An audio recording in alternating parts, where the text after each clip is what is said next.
One of the things I've never understood is why so many people are just so hell-bent on trying to escape any kind of discomfort in their life.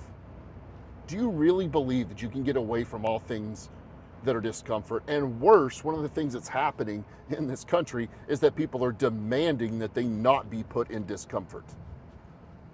Well, first of all, the discomfort and the decision to be that way comes from you, not from somebody else's actions. Other people's actions certainly impact us and might impact the way that we have to make some decisions. But the discomfort is yours, and it's not my responsibility to make sure that you're never in discomfort, that you're not uncomfortable. Why is everybody trying to escape discomfort? Even the people that listen to my videos and come to my office love things like David Goggins. Deal with discomfort, stay in it. And they like that when they're working out. They like that when they're getting all motivated. I love his stuff, it's great. But then the slightest little thing happens that they believe they shouldn't have to deal with and that they're having discomfort from, and whatever that discomfort means, physically, mentally, stress, financially, and we just try to escape it. Just got to do whatever it is not to have any discomfort in our life. You don't mind listening to the Navy SEALs tell you to toughen up, or the Green Berets that have written books, or the Sean Ryans, or the Cody Alfords, or the people with podcasts and great books and motivating things. You don't mind telling them, or them telling you, to embrace the discomfort, go harder, use it. That's great. I'm not knocking any of that.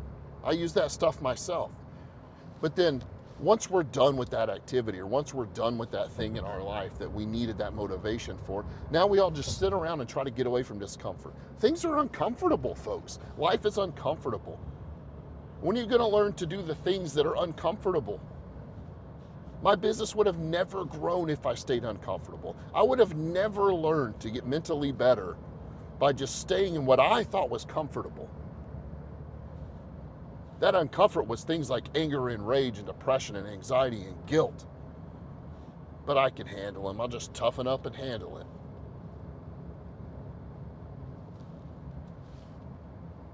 Why don't you actually do the things that you're labeling as discomfort? You think those are uncomfortable, but those are the ones that at least I thought that I could control.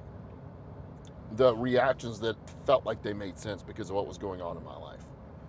When in reality, the discomfort was finding the change, the breaking down those walls and the barriers and figuring out how to get help, and all the studying that I've done to make myself mentally better so that I can help other people get mentally better.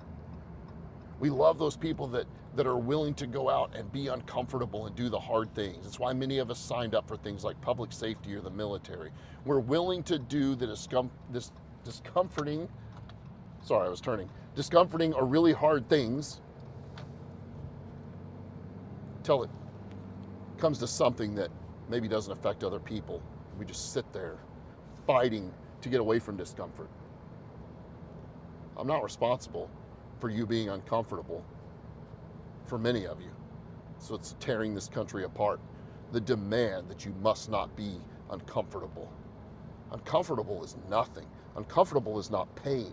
Uncomfortable is not suffering.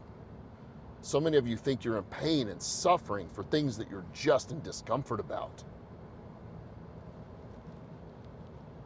Where the hell is it written that you must not have discomfort in your life?